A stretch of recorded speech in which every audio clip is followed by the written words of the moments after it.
কলকাতায় রিলায়েন্সে 4G পরিষেবা চালুর পথ পরিষ্কার হয়ে গেল। শুক্রবার রিলায়েন্স কর্তৃপক্ষের সঙ্গে বৈঠকে যাবতীয় সমস্যার সমাধান হয়ে গিয়েছে বলে দাবি কলকাতা পুরসভার। এদিন রিলায়েন্স জিও ইনফোকম লিমিটেডের পূর্বাঞ্চলীয় প্রধান তরুণ ঝুনঝুনওয়ালা, মেয়র পরিষদ ইঞ্জিনিয়ারিং অতীন ঘোষ এবং পুরসভার পদস্থ আধিকারিকরা বৈঠকে বসেন। কলকাতা পুরসভার লাইসেন্স ফি চাইলেও রিলায়েন্স তা দিতে রাজি না হয় জটিলতা তৈরি হয়।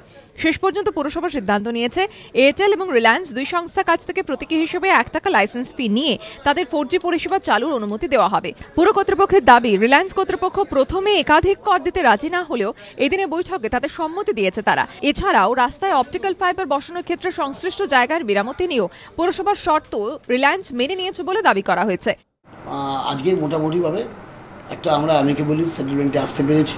রেটস অ্যান্ড ফিজ নিয়ে যে একটা মতানৈক্য ছিল সেটা আমরা মতৈক্যে পৌঁছেছি। কলকাতা পুরসভার বাজেট নির্ধারিত যে রেটস অ্যান্ড ফিজ আছে সেটা রিলায়েন্স কর্তৃপক্ষ মেনে নিয়েছেন, দেবেন। রিলায়েন্সের তরফে আনুষ্ঠানিকভাবে কোনো বিবৃতি দেওয়া না হলেও বৈঠক শেষে তরুণ ঝুনঝুনওয়ালা জানান সব ঠিক আছে।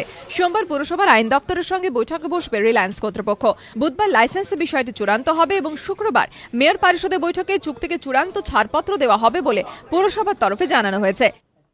শুক্রবার দিন আমাদের সম্ভবত এমআইসি মিটিংয়ে আমাদের এই প্রস্তাবগুলো প্লেস করা হবে। এমআইসি অ্যাপ্রুভালের পর আশা করছি সামনের সপ্তাহে গিয়ে ওদেরকে আমরা লাইসেন্স এগ্রিমেন্ট করে অনুমতি দিয়ে দেবো।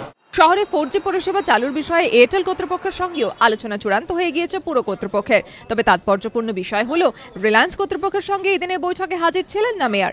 অতীন ঘোষ জানান অন্য বৈঠকে ব্যস্ত থাকায় মেয়র আসতে পারেননি। যদিও রিলায়েন্সের বৈঠক শেষ হওয়ার পরে মহাকর্ণে হাজির হন মেয়র শোভন চট্টোপাধ্যায়। রিলায়েন্সের দাবি, চলতি বছরের শেষে কলকাতা সহ রাজ্যের 56টি জায়গায় পাওয়া যাবে 4G পরিষেবা। অর্ণব মুখোপাধ্যায়ের রিপোর্ট, এবিপি আনন্দ, কলকাতা।